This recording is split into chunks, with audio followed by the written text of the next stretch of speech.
Assalamu alaikum students. This is your EVS teacher. From today onwards I will be teaching you EVS and I will be helping you if you have any doubts in EVS for this year. In your third class EVS, your first lesson is our surroundings. Now today I am going to start your first lesson. Before entering into our lesson, what topics you are going to learn in this lesson we see. We're going to learn about living and non-living things and the characteristics of living things, the similarities and differences between plants and animals, and types of non-living things. Now in this session, I'm going to teach you about living and non-living thing, how to identify a living thing and how to identify a non-living thing. Let us see. Children, see here.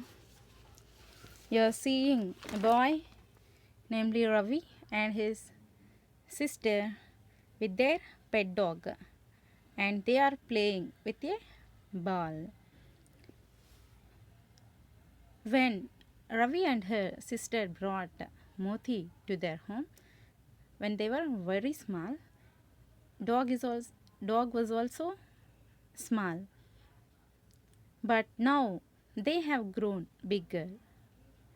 Along with them, their pet dog Moti also grown bigger. But the ball is of the same size.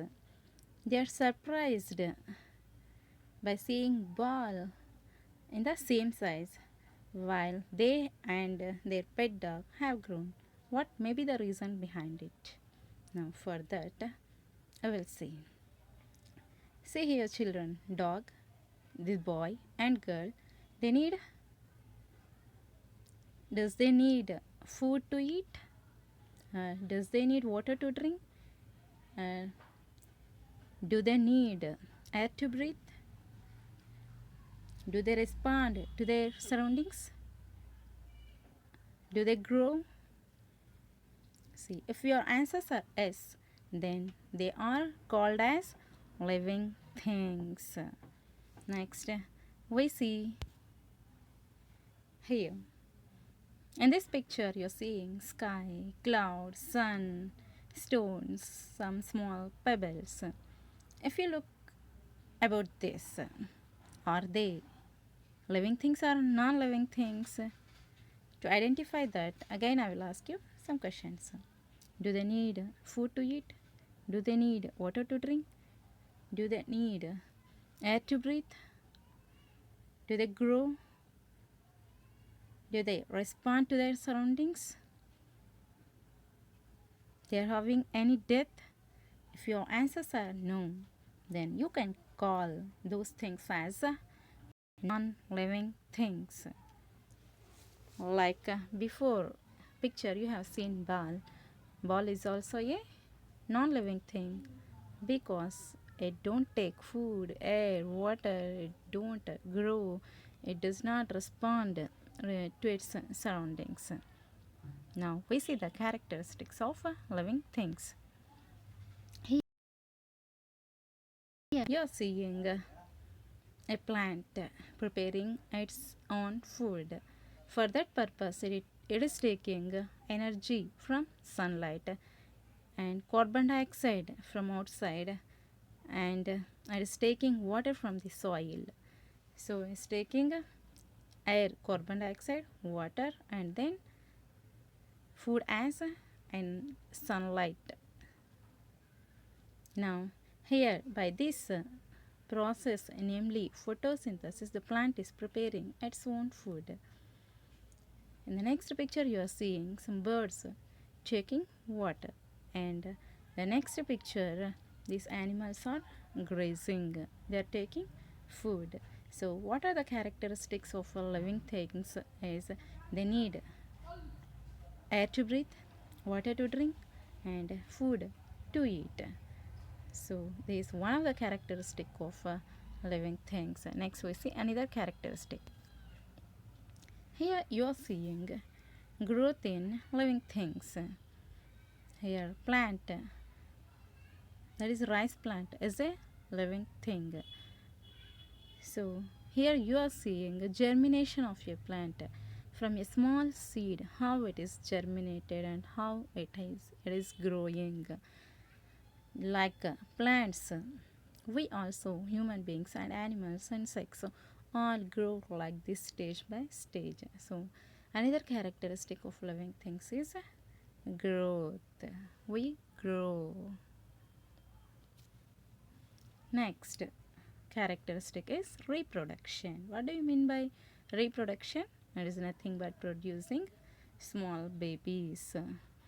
Here plants reproduce, animals reproduce.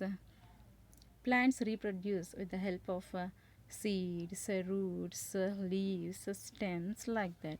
But some animals they lay eggs, and some directly hatch to their they directly produce their young ones. So reproduction, producing babies, is another characteristic of living things. Now here the plant is growing towards light, so it indicates that the plant is responding to its surroundings. Like plants, all animals, insects, birds, human beings also respond to their surroundings. So responding is another characteristic of living things. Now you are seeing here, children, what are these means? Cells. First picture you are seeing, upper one is a plant cell. All living things, maybe they are animals or plants, they are made up of these cells. They are very small and they are not visible to our naked eye. Only with the help of a microscope we can see them, we can observe them. So all living things are made up of cells.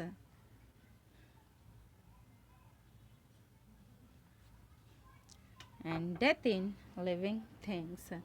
We are having another characteristic of living things. Every living thing, it may be human being, animal, bird, insect, or anything, after a span of time they die. So death is another characteristic of living things. So these are some of the characteristics of living things. By observing this, we can say that a thing is a living thing or a non-living thing. Okay, children, we will continue in our next session with another topic, similarities and differences between plants and animals, and what are those two types of non-living things. Up to that, study well, be well. Allah Hafiz.